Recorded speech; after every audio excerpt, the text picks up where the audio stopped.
lumabas kanina sa FYP ko sa TikTok while I'm scrolling. Yung about sa akyat barko na, yun, yung sa Kapuso Mo Jessica Soho yata yun.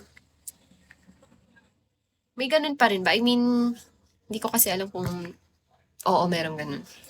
Kasi, until now, hindi siya bawal. Talagang may ganun. Like, halimbawa, kada tigil daw, I mean, bawat bansa na mapupuntahan or madadaanan, may talagang aakyat na mga babae. Ano yun? Talagang pupunta sila doon na choice nila or talagang may nag-book sa kanila? Ano, hindi ko kasi gets yun eh. Pumunta sila doon para ibenta talaga yung sarili nila o pumunta sila doon kasi may nag-book sa kanila?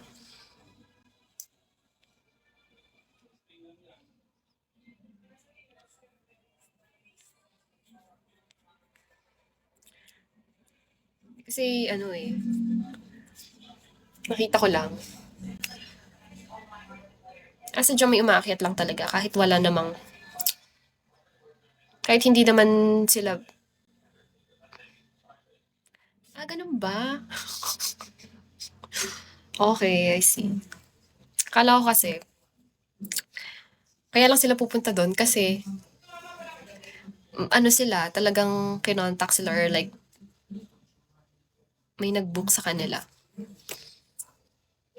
Okay. Normal lang na talagang may aakyat na mga babae. Tapos, iaalok na nila yung sarili nila, ganon. It's already common to them. Okay. Ganun ba? Oo, gets ko yung trabaho nila yun. Pero, bakit sila pupunta doon? Like, pwede talaga silang umakyat doon.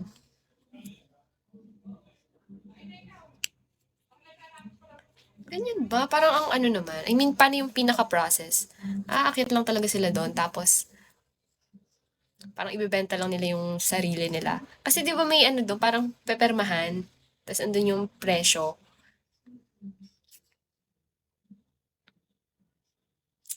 Okay. Okay, gets ko na. Tapos, yung mga seaman naman, mag-aano sila, ano ang tawag? Kakagat sila doon. Gets ko na, kaya pala yung mga yung mga nag-positive sa HIV. Yung puro seaman na nag-positive sa HIV. Okay. Contraceptives. Hindi sila gumagamit ng ano. Kasi di ba pag nag-positive, ibig sabihin wala silang ginamit na any protection to prevent kahit anong tigang ako, ayoko nang. Seaman ka ba? Gusto ko yung itanong sa mga seaman, kaso wala naman kasi akong na makausap na seaman.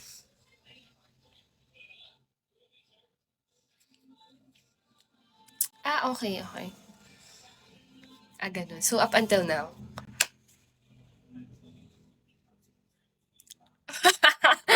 Wag na, wala na. Okay ka.